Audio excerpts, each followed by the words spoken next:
My stepmother handed me an empty red envelope at Christmas dinner, in front of about 20 relatives, with a label on it that read, "For the one who never contributes to this family." She smiled the whole time she did it. I'm Nora Whitfield. I'm 30, and I'm a forensic accountant, which means, in plain terms, my job is to find the money that isn't where it's supposed to be, and prove exactly how it got there. Every family needs someone to remind everyone else how good they have it, Diane said, sweetly, to the whole table, as I opened the envelope and found nothing inside except that label.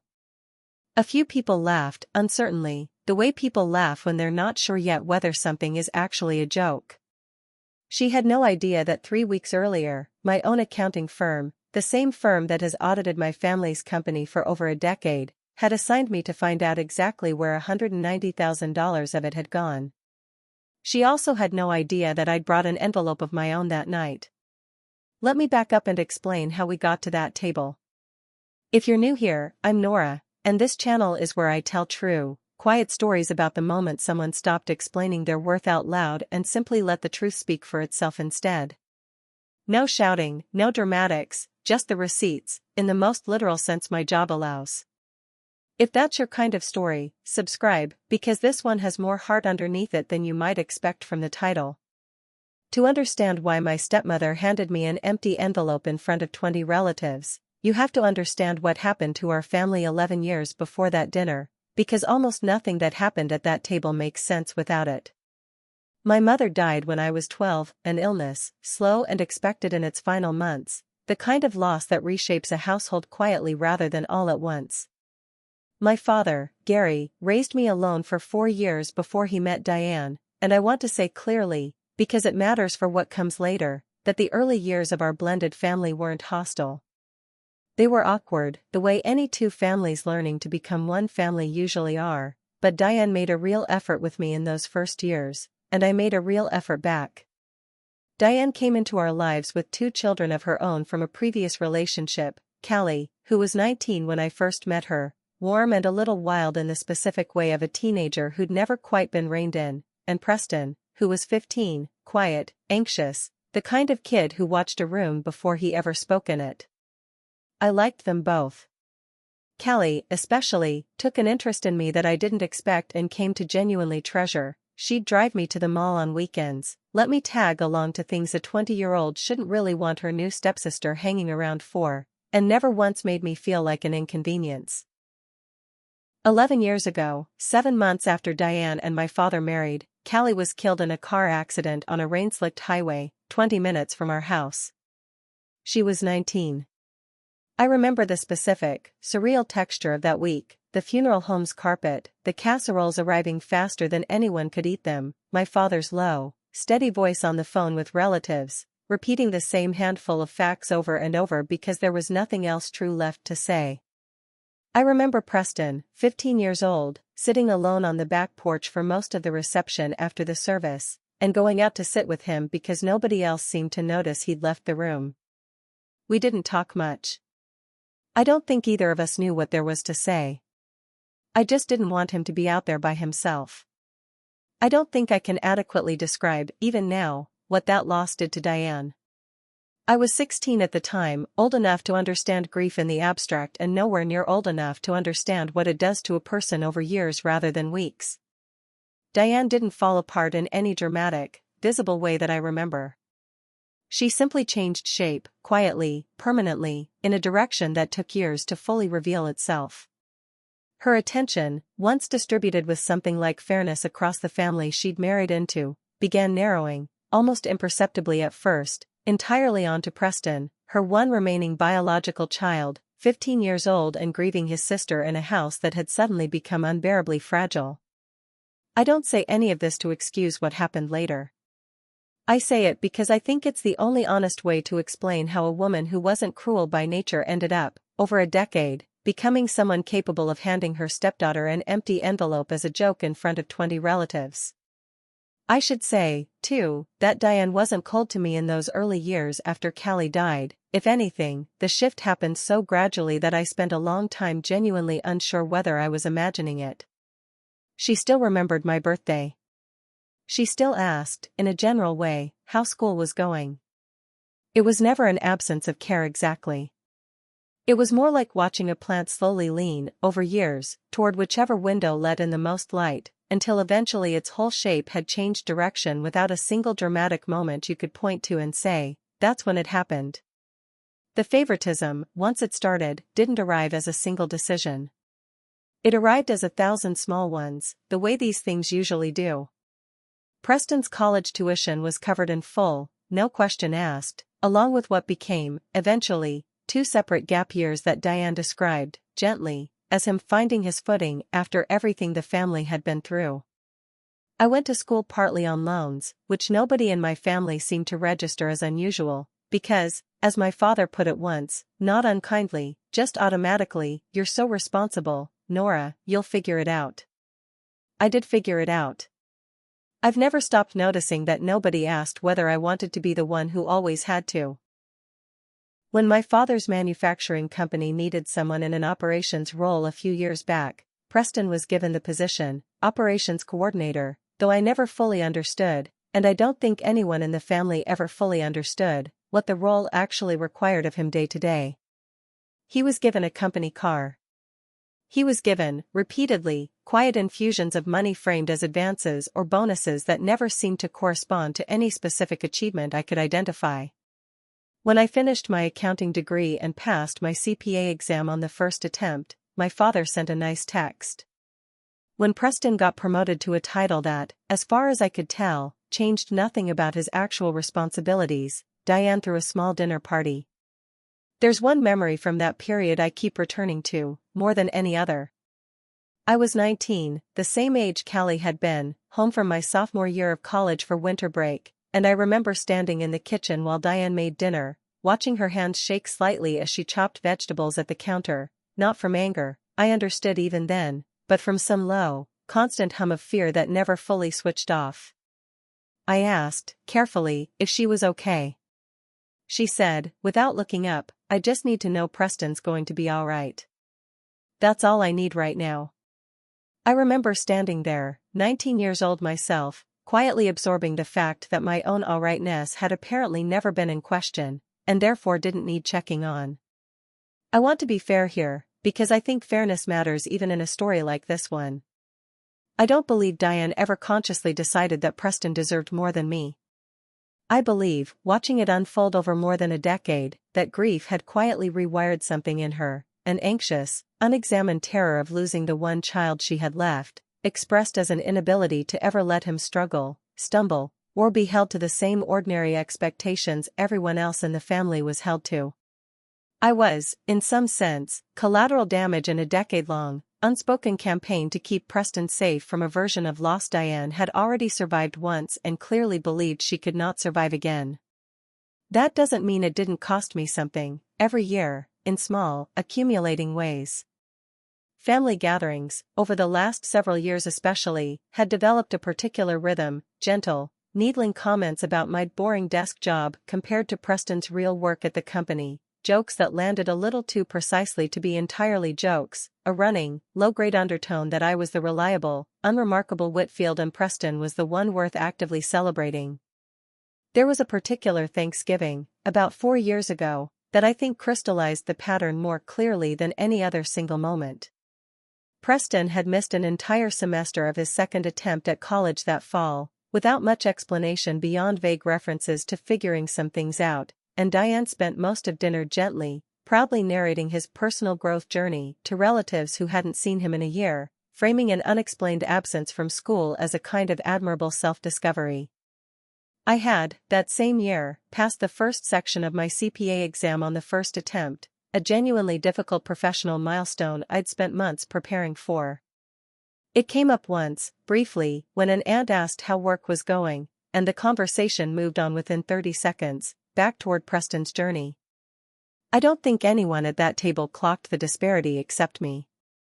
I've thought about that Thanksgiving more times than I'd like to admit. My own path into forensic accounting wasn't dramatic in its origin, though looking back, I think it's not entirely a coincidence either. I've always been the kind of person who notices when numbers don't add up, not just professionally, but in the small domestic economics of a household, the kind of quiet vigilance kids sometimes develop when they grow up watching an adult's attention and resources get distributed unevenly and want, badly, to understand the mechanism behind it. I found real, genuine satisfaction in a career built around catching exactly the kind of discrepancy nobody else in the room had noticed yet, or wanted to. College itself was its own quiet education in the gap between how my family talked about Preston's path and mine. I remember calling home during a particularly difficult exam week my junior year, hoping, I think, for some small word of encouragement, and getting instead a 15-minute update on a car Preston had wanted and Diane was arranging to help him finance. I didn't say anything about it. I've noticed, writing all this out now, how often that sentence appears in my own memory of those years. I didn't say anything about it, as though silence had become its own kind of survival skill. I built that career at Halloran & Beck, a mid-size regional accounting firm 2 towns over from where I grew up, working my way from an entry-level associate to a senior position on the forensic audit team over the better part of 8 years.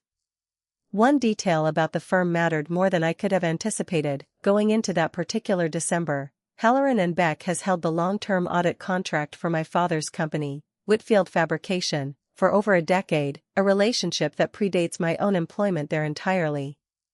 It's a common arrangement for mid-size manufacturers. Insurance underwriters typically require an ongoing relationship with a single accredited accounting firm for coverage compliance, and once that relationship is established, companies rarely switch, since continuity actually makes audits more reliable over time.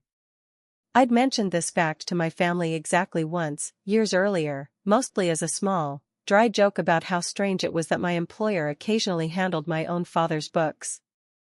Nobody seemed to think much of it at the time. I don't think anyone in my family remembered it at all by the time it mattered. My husband, Ben, a high school history teacher, met me 6 years ago and has spent every Christmas since watching this particular family dynamic play out with the specific, quiet patience of someone who loves you enough to sit through something exhausting without ever making you feel worse about enduring it. He'd started, gently, over the last couple of years, encouraging me to set firmer boundaries with my family. I'd mostly resisted, telling myself the comments were small, that Diane had been through something none of us could fully understand, that keeping the peace mattered more than being right about who noticed it first. That instinct, more than anything else, is what made what happened this particular December feel less like a single cruel moment and more like the final entry in a very long ledger I'd been quietly keeping without fully admitting it to myself. 3 weeks before that Christmas dinner, on an ordinary Monday morning during our firm's busiest stretch of year-end audit season, my supervisor Marcus Oduya stopped by my desk with a stack of case files to distribute across the forensic team. "You're up for one of the discrepancy flags," he said, sliding a folder across to me. "Manufacturing client, routine year-end review kicked back an inconsistency in vendor payments. Should be straightforward. I want to explain something about how audit files work at a firm like mine, because it matters for understanding what happened next and why it isn't the improbable coincidence it might sound like at first. We handle dozens of client files every quarter, organized in our system by legal entity name, not by any detail that would obviously flag a personal connection. I didn't register the client's name as significant when Marcus handed me the folder. Whitfield Fabrication is, after all, my own last name attached to a manufacturing company, not an unusual combination in a region where a fair number of family businesses carry the founder's surname. It wasn't until I actually opened the file, 3 pages in, and saw the building street address, a street I'd driven past more times in my life than I could count, that the recognition landed, cold and immediate, in my stomach. I brought it straight to Marcus. "This is my father's company," I told him.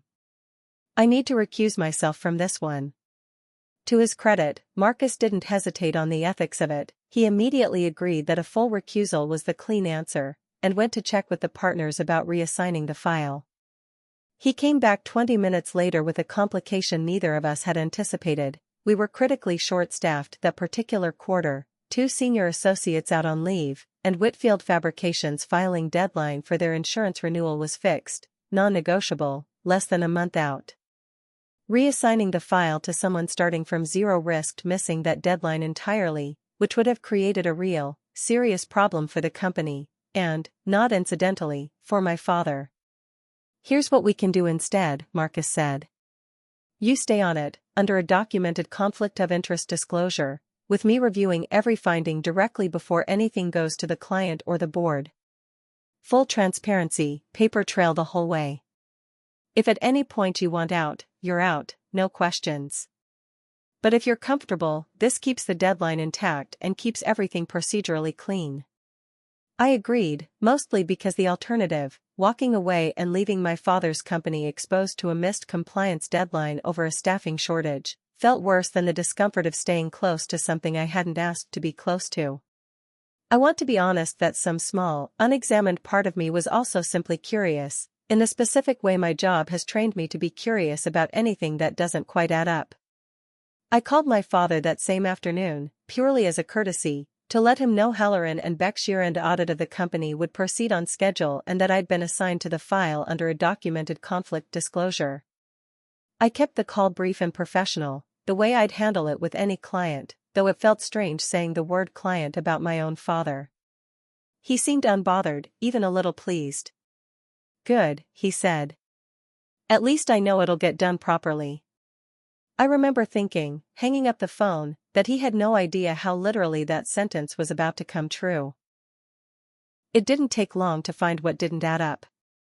I spent the first day mostly just confirming the shape of the file itself before I let myself think about what it might mean, reviewing the company's org chart, the vendor list, the standard scope of a year-end review, treating it, as much as I could manage, like any other case in my queue.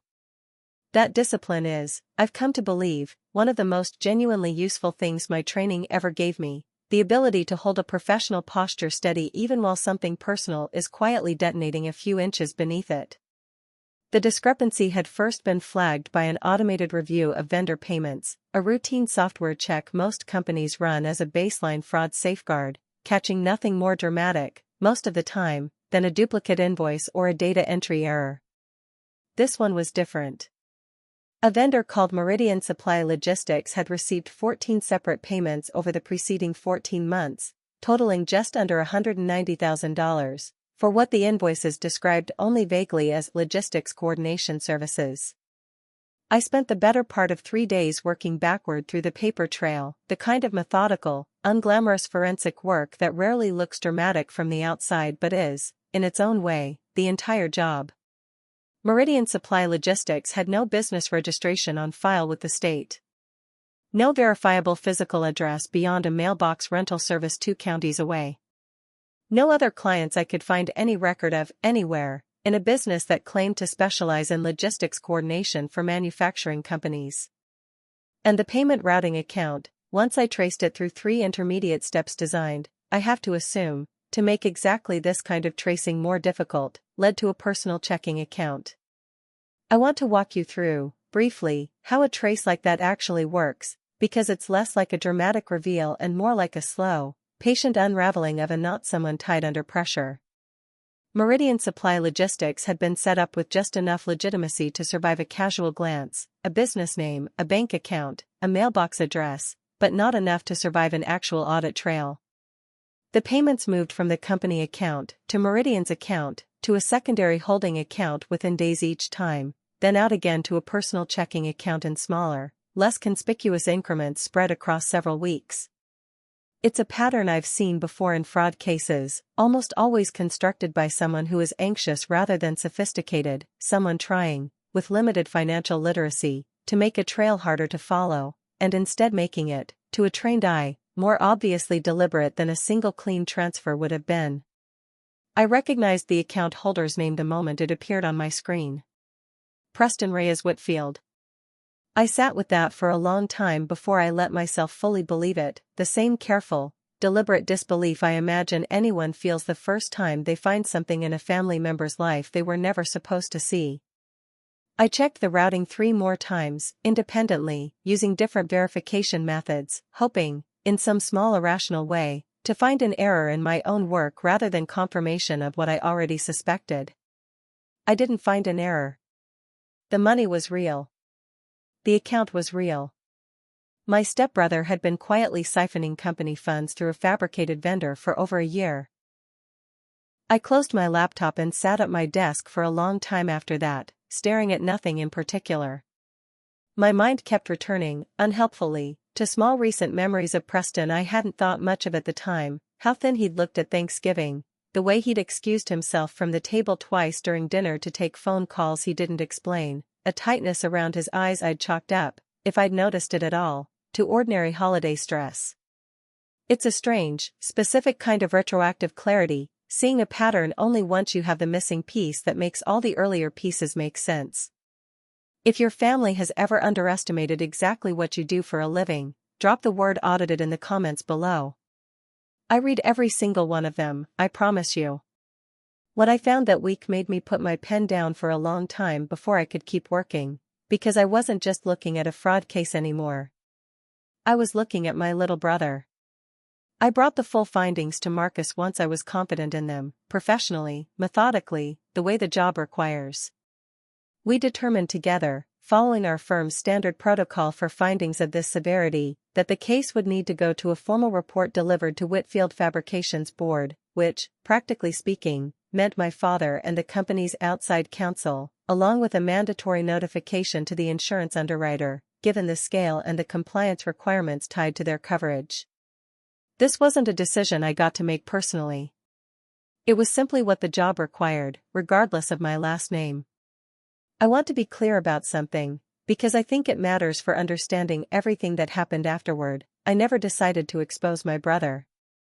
The exposure was already coming, inevitably, through channels entirely outside my control, the moment the discrepancy had been flagged by an automated system weeks before I ever opened the file.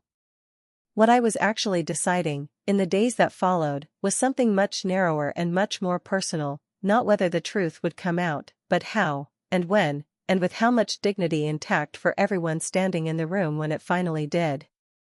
I asked Marcus for one small accommodation before the report was finalized, a short delay, from before the holidays to the first week of January. I told him it was personal. He didn't ask for details, and the delay itself created no risk to the deadline, since the insurance renewal window ran through mid-January regardless. He agreed without hesitation, the kind of small professional grace that, looking back, I don't think I properly thanked him for at the time. I remember sitting with the finalized case file the night before bringing it to Marcus, reading back through my own notes one more time, struck by how strange it felt to see my own careful, clinical language, unverified vendor entity, irregular payment pattern, recommend formal escalation, describing something that was, underneath all of it, just my little brother, scared and in over his head. The job doesn't usually ask you to hold both of those truths in the same hand. That week, it did. Marcus, when I brought him the finalized findings, was quieter than I expected him to be. He's handled plenty of fraud cases in his career, but I don't think he'd handled one where he watched the analyst's hands actually shake slightly while presenting the evidence. You did the work exactly right, Nora, he told me, closing the file gently. I need you to hear that clearly, separate from whatever you're about to go through as a sister. Nothing about how you handled this was compromised. That matters, and it's going to matter more the longer this goes on. I drove home that evening with the case still entirely unresolved in every sense that mattered outside of a spreadsheet, 3 weeks before Christmas, with absolutely no idea yet what I was going to do with what I now knew. The 3 weeks between finding that file and driving to my parents' house for Christmas turned out to be some of the most consequential of my adult life, even though almost nothing about them looked dramatic from the outside. I want to start with the hardest part of that stretch, because I think it's the part that shaped everything else. About 10 days before Christmas, I called Preston and asked if he wanted to get coffee, a request unusual enough, given how rarely the two of us spent time one-on-one, that I could hear the wariness in his voice even through the phone. We met at a small place near his apartment, and I let him talk about ordinary things for a few minutes before I set my cup down and told him, as gently and plainly as I could manage, that I knew. I didn't specify exactly how much I knew, not yet. I watched something in his face go through several stages at once, panic first, fast and total, followed almost immediately by something that looked, unexpectedly, like relief, the particular exhausted relief of someone who has been carrying a secret alone for so long that even its discovery comes as a strange kind of mercy. How long have you known? He asked, his voice barely above a whisper. A little over a week, I said. Preston, I need you to tell me the truth. All of it. Not because I'm trying to catch you in something. Because I think you've been drowning in this by yourself for a long time, and I don't think anyone in this family has actually asked you directly.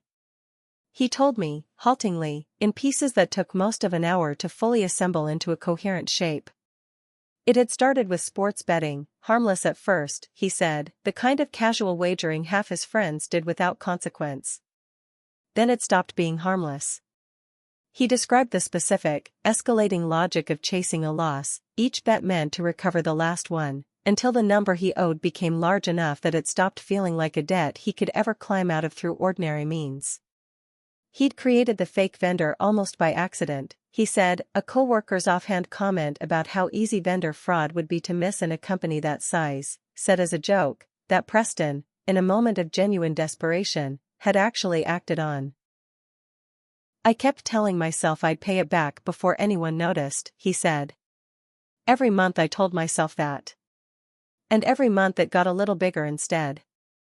I asked him, carefully, why he'd never come to any of us, to me, to our father, to anyone, before it reached this point. His answer is the part of that conversation I've thought about most since. Because I watched what losing Callie did to Mom, he said, his voice cracking. I watched her almost not survive it. And some part of me has spent 11 years terrified that if I ever became one more thing she had to worry about losing, it would actually break her for good this time. So I just kept trying to be fine. I kept trying to be the version of me that never needed anything from anyone, because I thought that's what she needed me to be. I asked him whether he'd tried to stop, at any point, before it grew this large. He told me he had, twice, closed the betting apps, deleted his accounts, went nearly 3 months clean the previous spring, before a particularly bad week reopened everything at once. It's not that I don't know it's a problem, he said. I know exactly what it is. Knowing didn't stop it. I don't know how to explain that to anyone who hasn't been inside it. I didn't have a clean response to that. I still don't, if I'm honest. I told him what I could tell him truthfully, that I couldn't make the professional report disappear, that it was already moving through channels entirely outside either of our control, but that how our family learned about it, and how much dignity everyone involved was allowed to keep in the process, was still something we had some say over. I asked him to consider telling Gary and Diane himself, before the report became official in January, rather than letting it simply land on them cold. He said he would try. I want to be honest that I don't think he ever fully intended to, even as he said it. I think some part of him had spent so many years avoiding exactly this kind of direct confrontation that the promise was more aspirational than actionable. He didn't tell them. I found that out only once we were already at the table 3 weeks later, watching him say nothing while his mother handed me an insult disguised as a joke. I didn't tell Ben everything that first night after seeing Preston, not all at once. I remember sitting on our couch, still in my coat, working up to it in pieces, watching his face carefully as each piece landed. He didn't say much while I talked, which is one of the things I've always trusted about him. He doesn't rush to fill silence with advice before he's actually understood what he's responding to. When I finally finished, he just reached over and held my hand for a while before saying anything at all. That's an enormous amount of weight for one person to carry into a Christmas dinner, he finally said. I don't think there's a clean way to do this. I just think you shouldn't have to do it alone, whichever way you decide to go.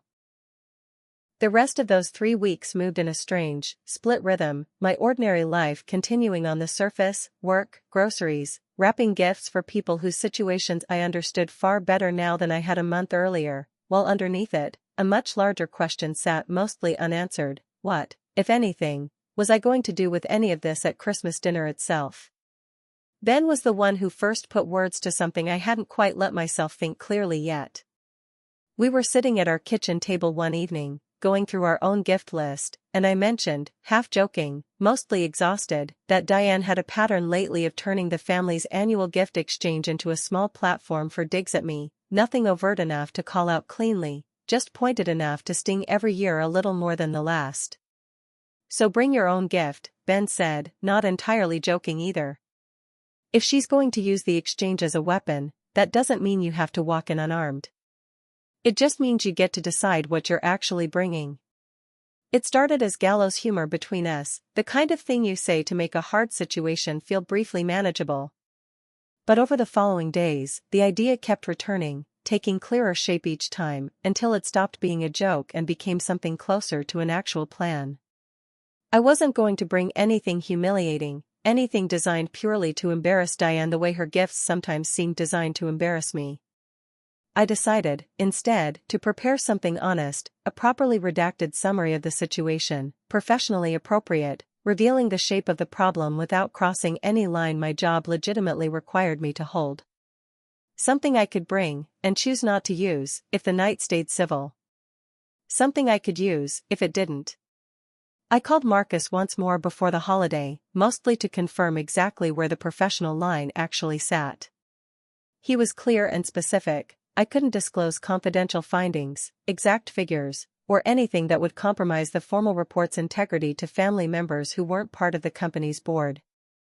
But the simple fact that an audit was underway, in general terms, wasn't privileged information. The client itself, meaning my father as the company's owner, already technically knew a routine year-end audit was in progress, since that's a normal, expected part of Halloran and Beck's ongoing relationship with the company. I held on to that distinction carefully in the days that followed, determined that whatever happened at that table, my professional conduct would stay unimpeachable even in the middle of a family crisis. I nearly left the envelope at home twice in the days leading up to Christmas. Both times, I found myself standing at my desk at home, looking at the plain white envelope with the redacted summary and the handwritten card tucked inside, genuinely unsure whether bringing it made me someone standing up for herself or someone escalating a private family wound into a public spectacle out of hurt I hadn't fully processed. I didn't have a clean answer to that question, and I still don't know that I do, even now. What I settled on, both times, was a distinction that felt honest enough to act on. Having the option ready wasn't the same as being obligated to use it. I packed it into my bag on Christmas Eve morning, alongside the ordinary gifts for everyone else, and told myself, driving to my parents' house, that I would let the evening itself decide whether it ever came out of my bag at all. I also want to mention one smaller thing from that week, because it stayed with me. 2 nights before Christmas, my father called, unprompted, just to talk, something he rarely did without a specific reason. He mentioned, almost offhand, that Preston had seemed off lately, quieter than usual, and asked if I'd noticed anything. I told him, carefully, that I thought Preston might be going through something difficult, and that I hoped, whatever it was, the family could handle it with more patience than we sometimes managed. My father agreed, easily, the way people agree with a general sentiment they haven't yet been asked to apply to something specific and costly. I remember hanging up the phone wondering how differently that conversation might have gone if I'd told him everything right then, and deciding, again, that Christmas dinner was still the right place for the whole truth to land, all at once, where nobody in the family could quietly manage it away in private the way we'd all managed so much else for 11 years. Stay with me, because what happens in the next few minutes is the entire reason I'm telling you this story today. If you want to see whether Diane's joke lands the way she expects, hit subscribe right now. I promise you it's worth watching unfold in full. The house was warm and loud in the specific, layered way it always is when my father's whole extended family descends on it at once, roughly 20 people scattered across the living room and dining room, Aunt Pam already 3 glasses of wine into a story about her cruise, Uncle Steve arguing good-naturedly with a cousin about a football call, kids weaving between adults' legs chasing something I never fully identified. I want to be fair to the evening before I tell you how it turned, because most of it, for most of the night, was genuinely, uncomplicatedly nice. Preston arrived late, visibly tense in a way I now understood completely, barely speaking through dinner, picking at his plate more than eating from it. I caught his eye once, early in the meal, and gave him the smallest possible nod, an attempt at reassurance that I'm not sure landed the way I meant it to.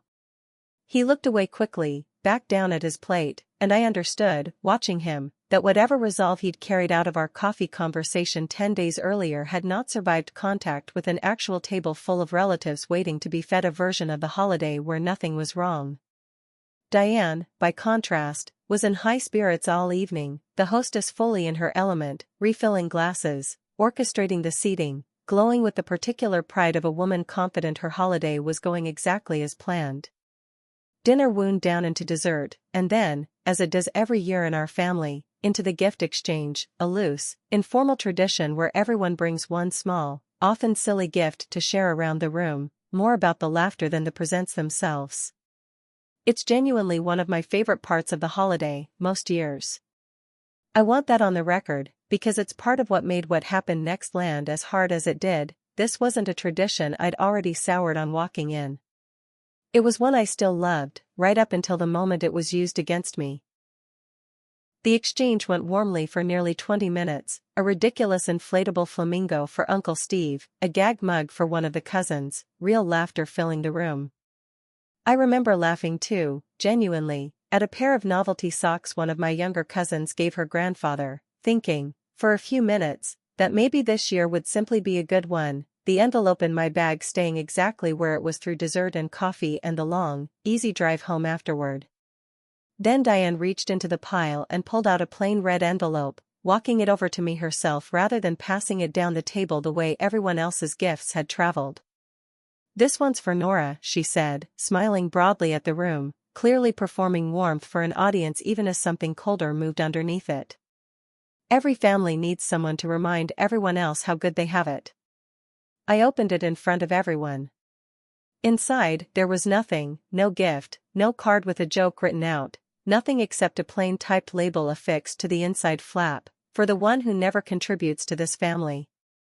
The room's laughter faltered, uncertain, several people glancing at each other, unsure whether this was the kind of joke you were supposed to laugh at or the kind you were supposed to pretend you hadn't quite heard. Diane, sensing the room's hesitation, added quickly, still smiling, "Oh, lighten up, honey, it's just a joke," in a tone that made clear she expected me to absorb it gracefully, the way I'd absorbed some version of this exact comment for years. I didn't raise my voice. I held the empty envelope up, just slightly, so the room could see it clearly, and said, evenly, "You're right that I don't talk much about what I do at this table, Diane. I'm going to change that tonight." I reached into my bag, took out my own envelope, plain and white, and set it on the table beside my plate. "Nora," my father said, uncomfortable, glancing between me and Diane, "Sweetheart, maybe not right now. In front of everyone, you mean the same right now where Diane just handed me an empty envelope in front of everyone?" I said, still calm, still not raising my voice. "I think now is exactly the right time." Diane's smile had started to falter, something wary creeping into her expression. "Nora, it was just a joke. You don't need to make a whole production out of." "I'm not making a production," I said. "I'm telling you a fact. 3 weeks ago, my firm, the same firm that's audited this family's company for over a decade, assigned me to investigate a serious financial discrepancy at Dad's company.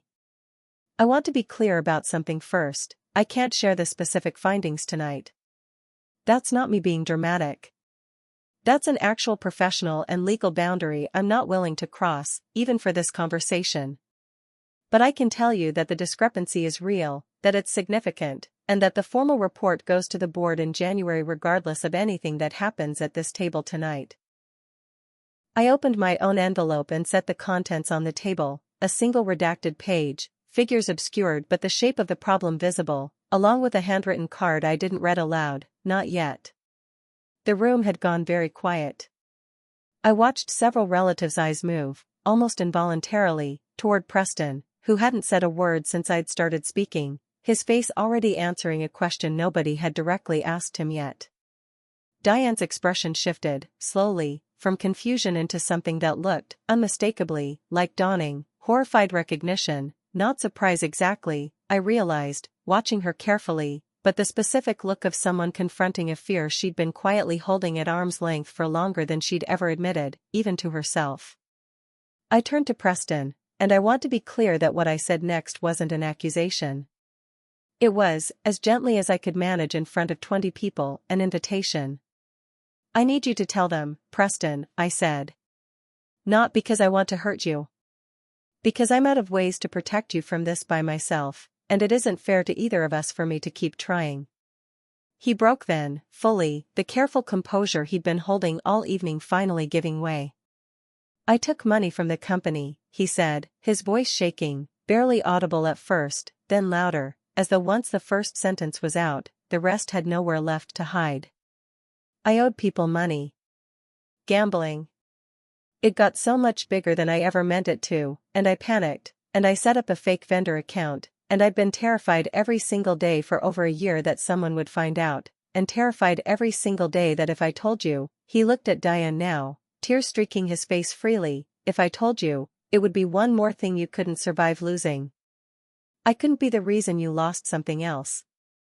I couldn't. Diane's hand came up to her mouth, slow, involuntary, and something old and raw surfaced in her face alongside the new shock, grief, unmistakably, the specific grief I now understood she'd spent 11 years redirecting into a fear so large it had reshaped an entire family without her ever fully realizing it. My father sat down hard in his chair, staring at his son, one hand pressed flat against the table as though he needed something solid to hold on to. Nobody spoke for a long moment. The only sound in the room was Preston's own ragged crying, and somewhere in the kitchen, absurdly, a timer going off for a dish nobody would remember to take out of the oven. Aunt Pam, of all people, was the one who finally broke the silence, quietly, not unkindly. Diane, she said, I think we should let the kids talk. Maybe the rest of us should give them the room. A few relatives began, hesitantly, gathering coats and murmuring quiet goodbyes, the particular awkward choreography of people trying to leave with grace after witnessing something they were never meant to see. Ben caught my eye from across the table, not moving to intervene, just steady, present, letting me know without a word that he was there the moment I needed him to be. My father finally spoke, his voice rough. How long, he asked Preston, has this been going on? 14 months, Preston said. I'm sorry, Dad. I'm so sorry. I believe you, my father said, and then, after a pause that stretched long enough to feel like its own sentence, I don't think being sorry undoes it. But I believe you're sorry. You said I never contribute to this family, I said finally, gently now, no longer sharp, just true. I think tonight I just proved I've been the one holding a piece of it together without anyone noticing. That's not a complaint, Diane. It's just something that needed to be said out loud, the same way your joke needed to be said out loud 20 minutes ago. I didn't try to soften the practical reality that night, and I think that honesty mattered more than any comfort I could have offered instead. The report still goes to the board in January, I told the table, once some of the shock had settled into something quieter. That's not something I can change, and I want to be honest that I wouldn't change it even if I could. The company has an insurance underwriter that requires this. That part isn't personal, and it isn't optional. I looked at Preston as I said it, wanting him to hear the distinction clearly. But what happens after the report doesn't have to be decided by punishment alone. Consequences and compassion aren't opposites. I don't think this family has ever quite believed that, but I'd like us to start. I told them what I could offer, concretely, beyond the parts of this that weren't mine to soften. I gave Preston the name of a financial counselor I trusted, someone experienced with exactly this kind of situation, and the contact information for a gambling addiction support program a colleague of mine had recommended years earlier for an unrelated case. I told him, in front of everyone, that I'd go with him to the first appointment if he wanted me to.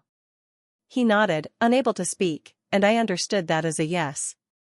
The weeks that followed were quieter than that dinner, in the specific, heavy way a family goes quiet after something true has finally been said out loud after 11 years of careful avoidance. My father called me more in the 2 weeks after Christmas than he had in the previous 6 months combined, mostly just to talk, sometimes about the practical unraveling of the company's next steps with the board and the insurer, sometimes about nothing in particular, which I came to understand as its own kind of repair. Diane, to my genuine surprise, began, haltingly, a kind of reckoning I hadn't expected so quickly.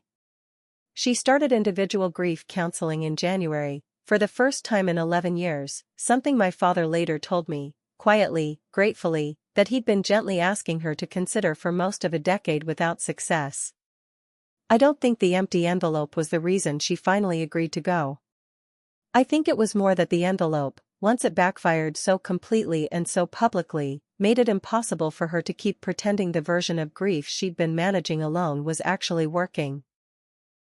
I want to mention one more thing about that night before moving forward, because it mattered more to me than almost anything else that happened. As the last of the relatives filtered out and it was finally just the five of us, me, Ben, my father, Diane, and Preston, sitting in the wreckage of a dinner nobody had expected to end this way, Diane crossed the room and sat down heavily next to me, not saying anything for a long moment. Then she said, quietly, not quite looking at me, I don't know how to be the person who fixes 11 years in one night. I don't think that's possible. But I heard you. I want you to know I heard you. It wasn't an apology, not really, not yet. But it was the first time in longer than I could remember that she'd said anything to me without an edge underneath it, and I let myself receive that much, even if it wasn't everything. Preston's role at the company was restructured as part of the resolution with the board and the insurance underwriter, closer financial oversight, a genuine, defined set of responsibilities rather than the vague, ceremonial position he'd held before, and a repayment plan for the company that his attorney and ours worked out over several difficult weeks in January. He faced real consequences. I want to be honest about that, because I don't think this story means anything if I pretend it ended without cost to him. But the family didn't treat him as disposable in the process, which felt, to me, like the actual point. Preston reached out to me himself about 2 months later, sober from gambling and several weeks into an outpatient program, and thanked me specifically for pulling him aside before Christmas rather than letting the report simply land on him cold, unprepared, in front of the whole family without warning. You gave me a chance to at least try to say it myself first, he told me. I didn't take it. But you gave it to me, and I've thought about that a lot since. Diane wrote me a letter about 3 months after that Christmas, not quite an apology on first read, but an acknowledgement, at least, of something true she'd never examined closely before. She wrote that grief had made her unfair in ways she'd refused to look at directly for over a decade, and that the envelope had been, in her words, a small, ugly outlet for something much bigger I never let myself properly grieve. I didn't respond right away. When I finally did, my reply was brief, not warm, not yet, but not closed either, the same careful, bounded hope I've learned, over the last several months, to extend without promising more than I'm actually ready to give. The family's gift exchange happened again this past Christmas, smaller, gentler, no joke envelopes anywhere in the pile. I keep a small framed printout of my own handwritten card from that night on my office desk now, not as a trophy, just as a private reminder of the one time I finally said the quiet part out loud. Preston sent me a postcard a few months ago, 6 months into his program, 3 words, nothing more, still here. Thanks. I've thought a great deal, in the months since, about what actually changed in our family, and I don't think it was any single dramatic moment at that table, satisfying as it might be to tell the story that way. I think what changed was smaller and slower than that, a willingness, finally, after 11 years, to let a real conversation happen in the open instead of managing every difficult feeling quietly, separately, in whatever corner of the family seemed most able to absorb it without complaint. I was that corner for a long time. I don't think I fully understood how much weight I'd been quietly asked to carry until I finally set some of it down on a dinner table in front of everyone who needed to see it. I keep that on my desk too.